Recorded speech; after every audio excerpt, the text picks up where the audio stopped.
အားလုံးချမ်းသာပါပါစေနာနာခင်တခုရဲ့အလားအတွေ့အိမ်မက်တွေနဲ့စရင်ကြရအောင်အသက်ရှင်တဲ့တိုင်းမှာငွေတွေဝင်ကြပါစေရွှေပေါချမ်းရဲ့စေတနာတွေမေတ္တာတွေသက်ရောက်ပါစေအားလုံးချမ်းသာပါစေအားလုံးချမ်းသာပါစေရွှေပေါချမ်းရဲ့စေတနာတွေအောင်လူသားတွေအတွက်အကျိုးရှိပါစေပုံဒီသားစုရဲ့ရောက်ကိုရဲ့အိမ်မက်ကိုကောင်းတဲ့ပေါ်တငယ်ချင်းတူဆိုင်ပြောမယ်နာက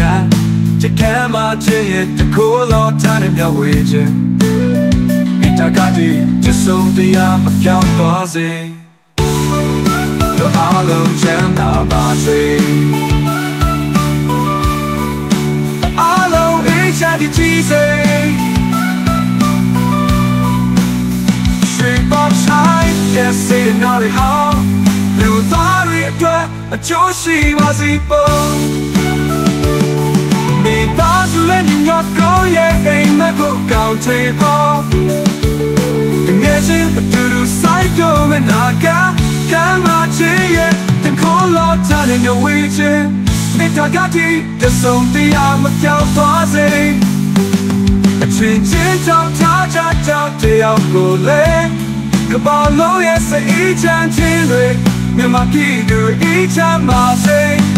အားလုံးချမ်းသာပါစေလုံးသားအေးချမ်းစေဒေတာနဲ့အတူတူအနာဂတ်ကောင်းလို့ဒီဆောင်ချဆိုရွှေပေါ်ချမ်းကဆူတောင်းပေးနေရဲ့